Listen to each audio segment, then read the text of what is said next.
메시지의 후속타로 이 살인마 문재인이가 왜 살인마냐? 노무현을 죽이고 대한민국 국민들을 학살하는 그런 인간이기 때문에 살인마 문재인이가 장악한 이 청와대는 도굴금 처리 주식회사다 이렇게 전했습니다. 마치 청와대가 이 도굴금의 그 작물 처리장인 것 같아요. 작물 처리장, 그죠? 자, 우리 정세 말씀 듣고 제가 사이사이에 좀 질문을 드리거나 또 코멘트를 하거나 하겠습니다. 말씀 들어보겠습니다. 하진 않았는데 살다 보니까 별꼬라지를 다 봅니다. 예, 참 기가 찹니다. 기가 찹니다, 진짜로. 예. 인간이 살아오는 동안에 거짓과 진실은 항상 함께 해왔습니다. 어느 시대라도 거짓과 진실은 항상 공존해 왔죠. 거짓이 힘이 세어서 진실을 죽이려고 해도 그럴수록 진실은 퍼덩퍼덩 죽지 않고 살아난다고 배웠습니다. 책에 그렇게 써져 있습니다.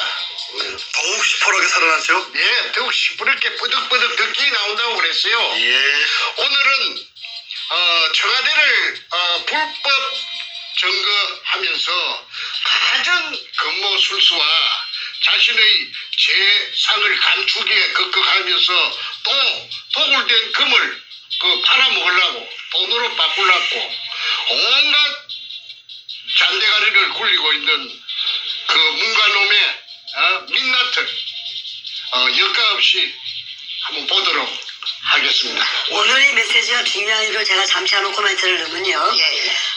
이런 질문들이 많아요. 제가 댓글도 유심히 보는 편인데 이런 질문이 가끔 나옵니다. 뭐냐 하면은 아니 문재인이가 왜 금이라 연결되어 있는지 증거가 어디 있느냐 그 얘기를 많이 합니다. 왜냐하면 우리 정수님이 금을 발견한 시점이 2002년도 당시에 김대중의 말년이었고 바로 다음에 이제 노무현으로 바뀌게 되었기 때문에 그 당시에 문재인은 대통령도 아니고 왜 문재인이가 여기에 관련됐다고 얘기를 하느냐라는 어떤 것이 그 질문에 많이 있는데 오늘 바로 문재인이가 이제 김대중 가고 노무현이 죽였고 그러고 나서 문재인이가 얼마나 살인마적인 행위를 했었고 이 금의 작물에 비로소 작물을 뺑뺑이 돌린 인간인지 한번 여실히 드러내는 좋은 메시지가 될 것 같습니다. 자, 말씀 들어보겠습니다. 그 직접적인 증거는 뭐냐면은 제가 2018년 작년 6월 1일부터 지금까지 50여 차례 이상 그 문재인이를 금도굴에 범인이라고 맹 공격을 했습니다. 그러면은 청와대는 뭐 하는 데입니까? 청와대 대변인 김의겸이라는 그 기자 출신의 그 양반 뭐 하고 있습니까? 대통령을 금독을 범죄단에 연루된 자기 오야붕을 죽인 그 살인마라고 또 금독을 전부 문현동 거래공장에 우리 선조들의 유골을 물속에 포화된 유골을 제끼고 그것만 쏙 빼간 처먹은 더러운 천인공도할 더러운 인간이라고 범죄자라고 50여 차례 온 세상에다가 애쓰면은 무슨 반응이 있어야 되죠. 맞으면 맞다, 틀리면 틀리다. 그런데 지금까지 한마디 없어요. 못 들은 척 하는 겁니다. 이것은 다시 바꾸어 말해서 묵시적으로 동의한다는 제 말에 인정한다는 것입니다. 그러니까 아무런 반응이 없죠. 그게 직접적인 증거가 된다고 저는 강조합니다. 자신들이 말을 꺼내는 순간 더 커지기 때문에 찍소리 못하는 거죠. 그래서 제가 지금 바라는 것이 유도하는 것이 반응이 있기를 바라고 자꾸 유도를 했는데 지금까지 죽은 듯이 기먹자가리들인가 전부 다 기먹거리들이에요. 뻔뻔들만 있는 모양이에요. 그래도 그놈들이 머리가 있어가지고 이걸 갖다가 대꾸를 하고 나서는 순간에 바로 뻥튀기가 된다는 것을 잘 아는 모양입니다. 어쨌든 지난 2002년 3월 2일 날 참 꿈속에서도 그리워하던 구멍 하나를 뚫었습니다. 우리 할아버지 땅도 아니고 아버지 땅도 아니기 때문에 10년 세월이 걸렸어요. 문현동 1219-1번지에 직경 60cm로 지하 안반층 16m를 뚫고 땅속에 숨어있던 그 지하 수평물의 천정을 관통하는 개가를 올린 것입니다. 그거는 현대 과학이 발달되어가 있기 때문에 땅속에 16m에 존재하고 있던 그 낯선 구리 하나, MRI 같은 기계에 걸린 것입니다. 그 MRI 기계를 갖고 온 데가 어디냐면은 대전에 있는 배재대학이에요. 배재대학 토목공학과에서 미국 하와이에서 그 기계가 들어온 지가 얼마 안 되는 기계를 제가 어떻게 알고서 그 돈을 주고 그 다음에 그 손홍이라는 교수를 갖다가 그 당시 돈 300만 원을 주고 그래가지고 그 찾아낸 것이 그 구멍을 뚫게 된 것이죠. 그런데 이게 그 물이 지상 17m 높이로 한 3시간 반인가 뿜었다고 제가 말했습니다. 그때 그 수압이 얼마나 셌든지 도굴단들이 선구자 방송에서 하는데 그런 사진이 여과 없이 분출하는 장면이 물기둥이 솟아오르는 장면이 있더라고요. 그런데 그 자기네들이 무식한 놈들이 돼서 물기둥이 솟아오르는 그 자체가 박숭이 굴이 아니라 하는 걸 나타내는 가장 중요한 증거인데도 불구하고 그걸 보여주더라고요. 내가 조금 전에 봤습니다. 물 기둥이 막 실이 하늘로 치솟아 오릅니다. 그때 그 광경이 산속 뒤에 있는 옹벽 안쪽에 어마어마하게 큰 공간이 존재하는 것을 나타내는 바로 물리적인 현상이고 증거입니다. 제1의 증거입니다. 무엇이라느냐면 토목공학에서 수리수문학에서 오리피스 현상이라고도 하고 그 다음에 분수대 현상이라고도 합니다. 우리 한국말로. 그거는 수압이 없으면 절대 올라올 수가 없는데 만약에 박숭이의 실패한 구리라였다면은 한 방울도 올라오지 않는다는 수자원공사의 유권 해석이 있습니다. 클 것이니까 높고 클 것이니까 물이 각 들어차갖고 재어 있다가 백주름이가 무식하긴 무식하네. 아니 그럼요. 그러니까 씨가 안 닿습니다. 그 다음에 또 하나 더 내가 말하겠습니다. 저를 사기죄로 이제 똘똘 몰아서 징역 4년을 살렸는데 그러면은 내가 사기를 갖다가 누구를 통해서 쳤습니까? 김성태라는 소도독놈, 삼천포 소눈깔같이 생긴 그놈, 덩치 큰 놈. 그놈이 여기저기서 자기 아는 지인들에게서 돈을 구워갖고 온 겁니다. 조건은 뭐냐면은 성공하면 10배로 준다는 그걸 보장을 내한테 해달라고 해서 내가 글자 몇 자 써준 죄밖에 없습니다. 그리고 그 돈은 그놈하고 내하고 갈랐었다고 판사 앞에서 그놈이 나는 한 30% 줬다고 하고 100만 원 같으면은 30만 원 그놈 새끼한테 줬다고 30% 줬다고 했고 그놈은 거짓말로 15% 정도 그렇게 15만 원 정도 받았었다고. 그러니까 그런 새끼가 아무 직업도 없고 백수 건달이고 집도 절도 없는 놈이 가족을 미기 살려야 될 거 아닙니까? 가족이 또 9인가 됐어요. 그런데 어째서 그러면 같이 갈랐었으면 사기 공범이 돼가지고 같이 진역을 살아야 될 텐데 그러면 쏙 빠주고 내만 전부 다 딸딸 말리 있어요. 그게 자체가 이 위에서 그 당시에 노무현 참여정부의 민정수석을 하던 문재인이라는 자가 작용을 했기 때문에 검판사들이 압력에 눌려가지고 그래가지고 말하자면은 이 사건의 가해자와 피해자가 뒤바뀌고 지금까지도 저놈들은 잘 먹고 잘 살고 아까 1조 5천억 백주놈이 그 다음에 김성태 8,900억 그 다음에 전문교육 거창기업 6,800억 국세청에서 세무 과표가 그리 나왔지 않습니까? 그런데도 불구하고 부끄러움도 없이 저것들이 설치는 것은 뭐 때문에 설치느냐 하면은 선구자 영우를 통해서 설치는 이유는 뒤에 뭔가 저놈이 대통령이라 깨어차고 가짜 대통령이 청와대를 점거하고 있기 때문에 죽어도 저것들은 죽을 때까지 발악합니다. 그래서 별별 짓을 다 하고 있는데 저는 그걸 대응해 주는 것이 오히려 고맙습니다. 왜 그러느냐 하면은 시청자들이 영리하니까 시청자들이 보면 누가 거짓이고 누가 참인지 진실인지 다 표가 나서 알 것이기 때문에 오히려 저희 진실을 더 선명하게 부각시키는 계기가 되기 때문에 저는 별로 개의치 않습니다.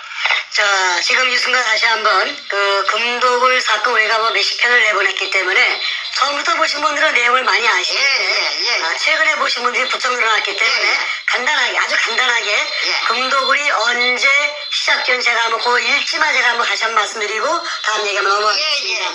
금독울 금에 대한 발견부터 얘기해야 될 것 같은데 지금 말씀드린 10년에 걸쳐서 그 부산 문현동 일대를 탐사하신 이후에 바로 2002년 3월 2일 바로 문현동에 수직구가 완성이 되었습니다.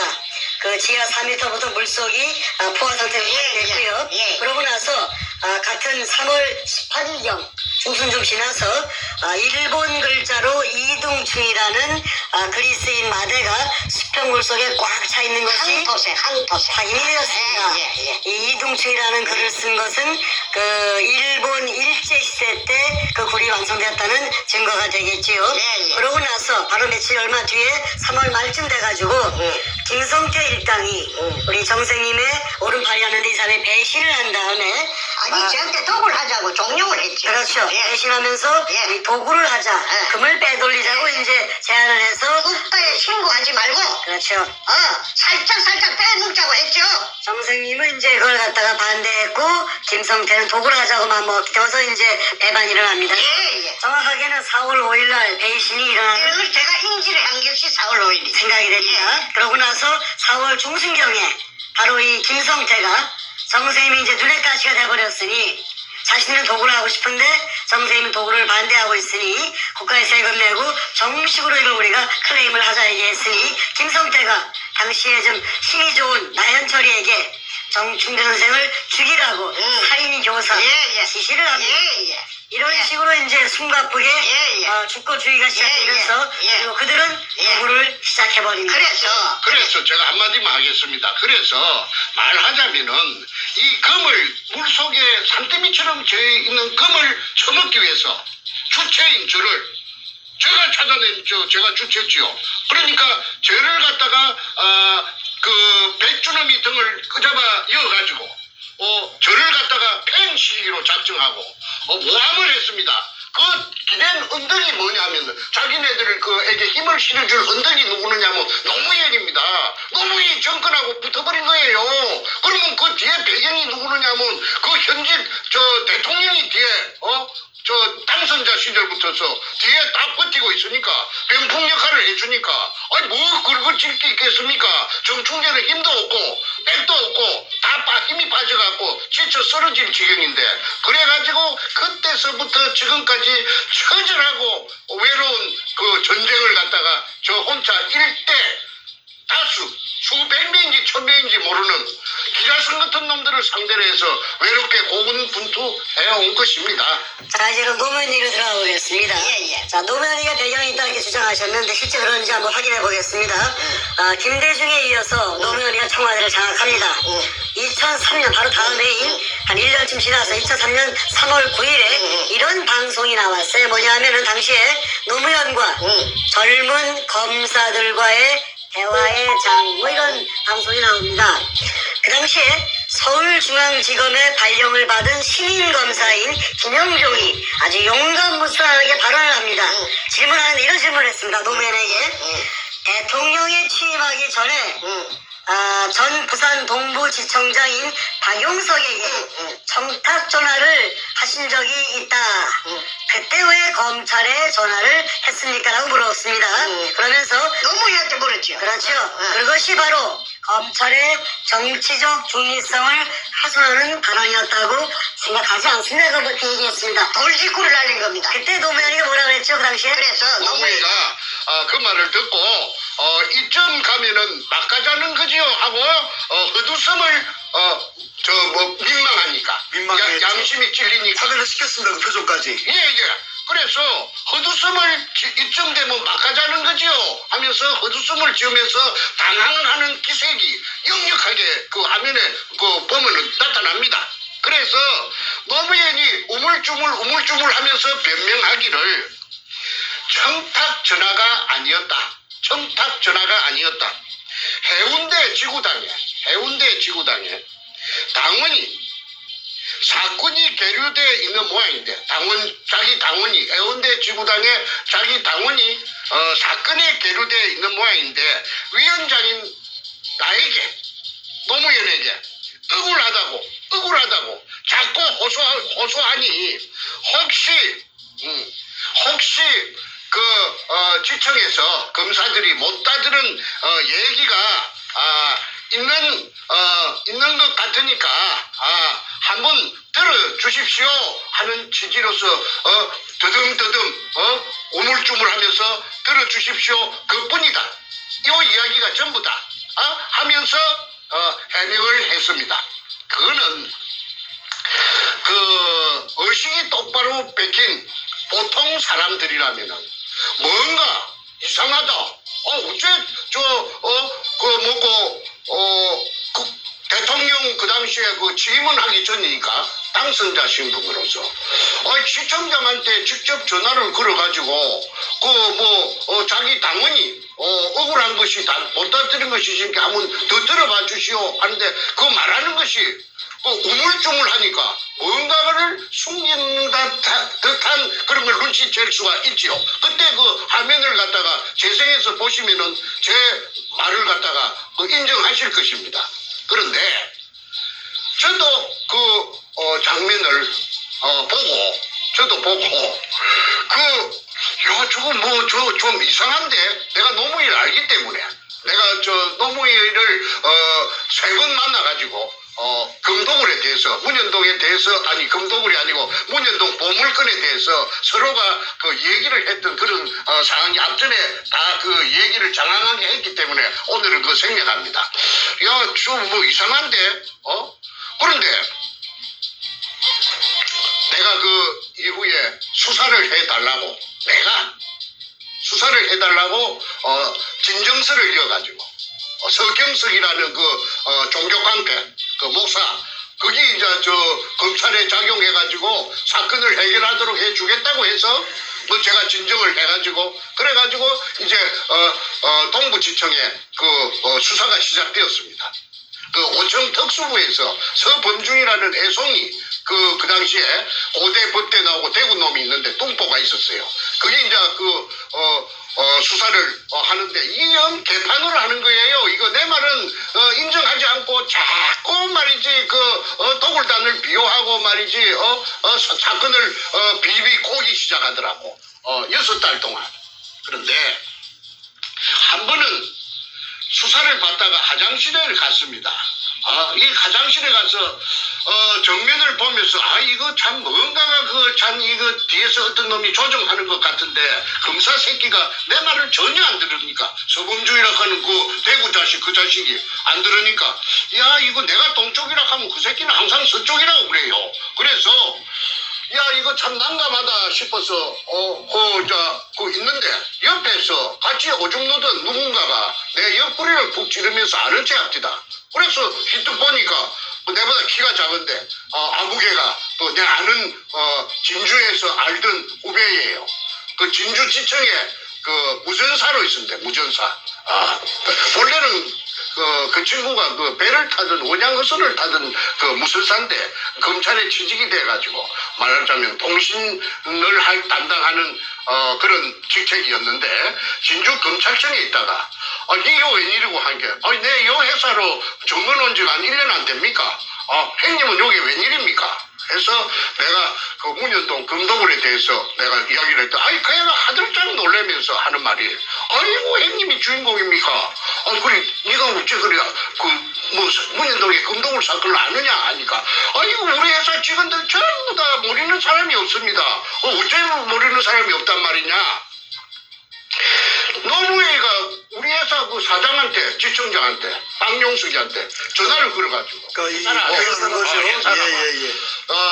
자기네 지청을 일컬어서 회사라 하더라고. 그러면서 우리 회사 사장한테다가 그 전화를 한 게 노무현이 아닙니까? 내가 이제 그런 걸 모르는 줄 알고.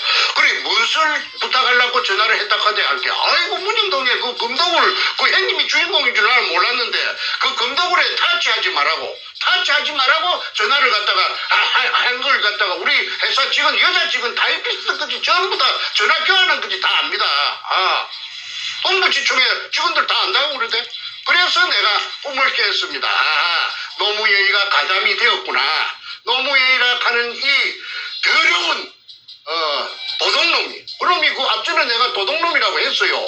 그 김해 임업시험장에 저거 형 노금평이하고 같이 그 철조망을 절단하고 들어가서 그 단감나무 묘목을 뭐 100개 지만으로 100개 뭐 200개 훔쳤는지 300개 훔쳤는지 모르죠. 그래갖고 저거 집 뒤에 봉아리 뒤에 산에 저거 산에 조그마한 산이 있는데 거기에다가 그 단감나무 과수원을 조성했다고 그 새끼가 그 온 상황에 무슨 훈장 받을 자랑인 것처럼 떠들기 때문에 세상에 알려졌지요. 제가 지어낸 말이 아니고 원래부터 도벽이 있는 사람이 그렇죠. 그런 게 이제 머리가 좋아가지고 죽으라고 쪼아갖고 10년 동안 그래갖고 저 사법시험에 파스해갖고 1년 반 정도 그 대전지법에서 그 판사 생활을 했는데 월급이 작아갖고 사표 놓고 부산에 내려와갖고 그 도청 앞에서 부영동 도청 앞에서 변호사 하면서 그 문가죽을 만난 겁니다. 자, 그래가지고 하여튼 도둑놈끼리 만난 거예요.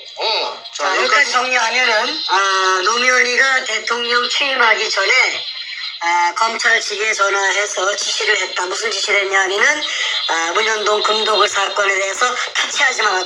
건들지 마라. 엄포를 놓았다. 골프를 나. 그러니까 정충재 바보 만들고 감옥에 집어넣어 버리고 이 사건을 봉합시켜라. 손대지 마라. 모르죠.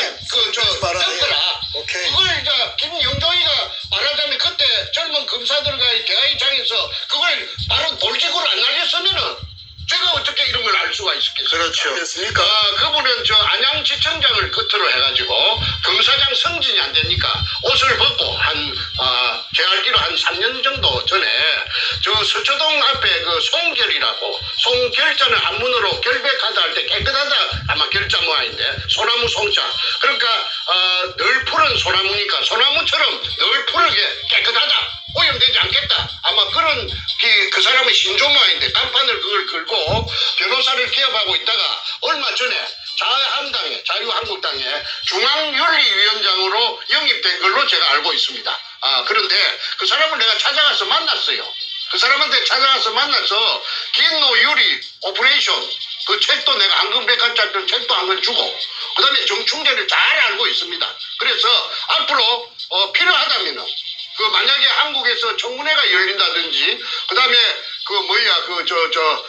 국정조사가 열린다든지 해서 수사가 본격적으로 시작되면은 그분에게 내가 도움을 요청할 계획입니다.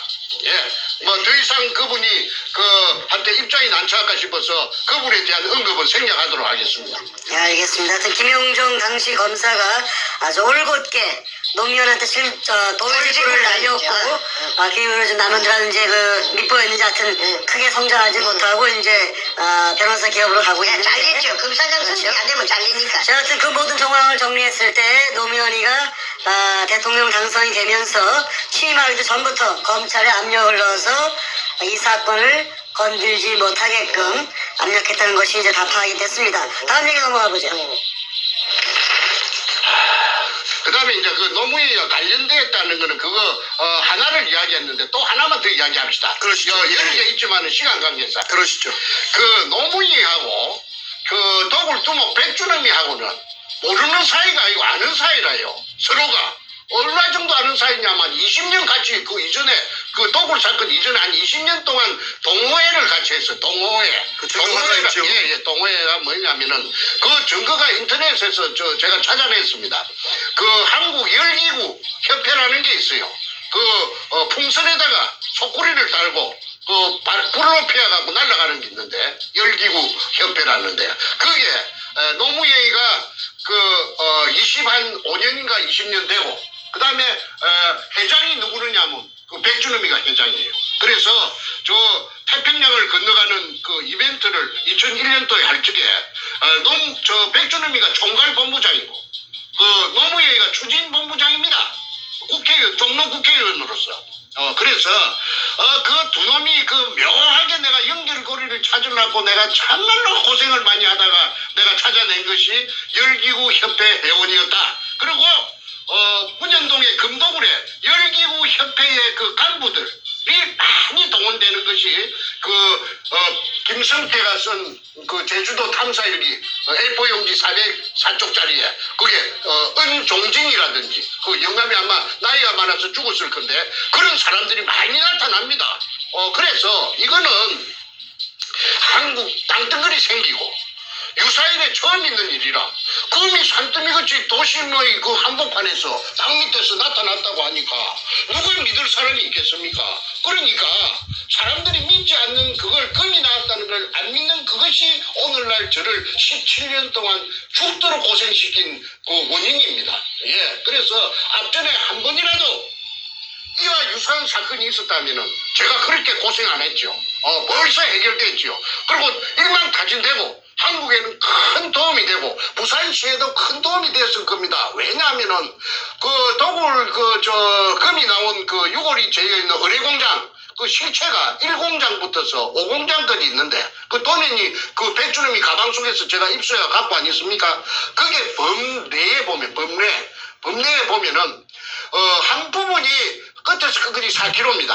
그러면은 그 도면 그 자체를 전부 다 그 4km라 하는 걸 대입을 하면은 한 15km, 20km가 동서남북으로 된다는 결론입니다. 그러면은 부산시 남구 지하에는 그 용호동까지 수산대학 용호동 용당 캠퍼스 있는 그런 쪽까지 UMO지 근처하고 그지 지하 왕국이 존재한다는 겁니다. 지하에. 그러니까 거기에 실체적인 그 자기 모습을 드러내면은 그 어마어마한 관광지가 될 수가 있죠. 부산시의 관광 자원이 부족합니다. 특히나 바다니까 한국에서 제일 큰 항구 도시니까 그 부산시에서 그 의뢰공장하고 지하 의뢰공장하고 그다음에 바다하고 연계한 관광 상품을 만들어낸다면 아마 세계적인 관광 명소가 돼가지고 황금알을 낳는 거위가 돼서 부산시 재정에 엄청난 이득을 갖고 올 것이라고 제가 확신합니다.